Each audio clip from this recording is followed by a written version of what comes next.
Hello and welcome back to the channel. Today I'm diving into a topic that many home buyers have likely experienced, and that is submitting a lowball offer.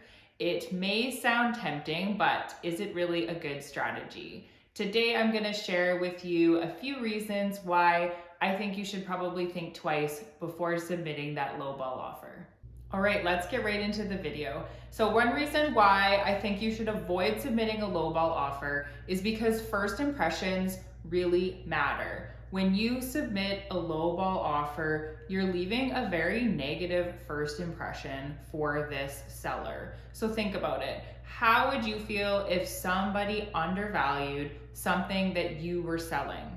I think we all have experienced trying to sell a product or an item on a site like Kijiji or garage sale site or something like that. And it's very frustrating when you're trying to sell an item and you feel that you know the value of that item and someone comes along and offers you a fraction of what you're asking. It's extremely frustrating. Now imagine if this was your house and this is a place that you have put a lot of time and money into, and you feel that this property has a lot of value.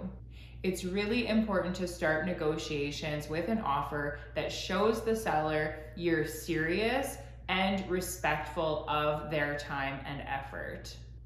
A lowball offer could actually just lead to the seller completely rejecting your offer and not even wanting to negotiate with you. All right, so reason number 2 that you should avoid submitting a lowball offer is that you could miss out on buying your dream property. So imagine this, you submit an extremely low offer on a property hoping to get a bargain. While you're waiting to hear back from the seller, another buyer comes along, looks at the home, and decides to write a fair offer that the seller quickly accepts. In a competitive market, time is of the essence, and you really don't want to be wasting time submitting offers that are much below the market value. So this is really something that can happen if you submit an offer that is just not realistic. Let's move on to reason number 3, and that is you could risk damaging your credibility. So if you continually are submitting lowball offers and you're working with a realtor or not, just dealing with other sellers, it's going to become a pattern that people are going to remember, and you could definitely risk losing credibility. And for future offers, people may just feel that you're not really serious about actually purchasing, that you're just out there putting feelers out, trying to, kind of get a deal on a property. So building trust in real estate negotiations is really, really crucial. It's definitely better to be known as somebody who is a realistic negotiator than someone who always underestimates the value of property.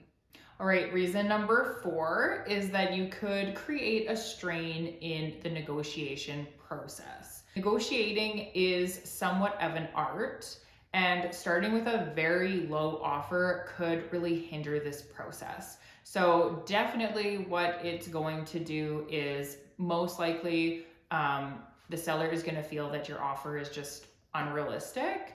In most cases, they've probably had the property valued by a professional, so they've found comparables, they've done the work of figuring out what their home is worth, and so they know realistically what the property is worth. Another thing that can happen is that it can really drag out the process. So something that could take a day or two to settle on and agree on could take weeks or a week or even longer, depending if the seller decides to take a break from dealing with this particular buyer. So it's definitely not going to help the negotiating process. You want a negotiating process that is productive and respectful. A lowball offer is probably just going to offend the seller. In some cases, they may not want to deal with the buyer again because they just feel completely offended at the price that they have offered for their home. I've actually seen situations where a buyer submitted a lowball offer that was declined, and then they came back with more of a reasonable offer, but even then the seller wasn't wanting to deal with them. They were just kind of sticking with their asking price for this particular buyer.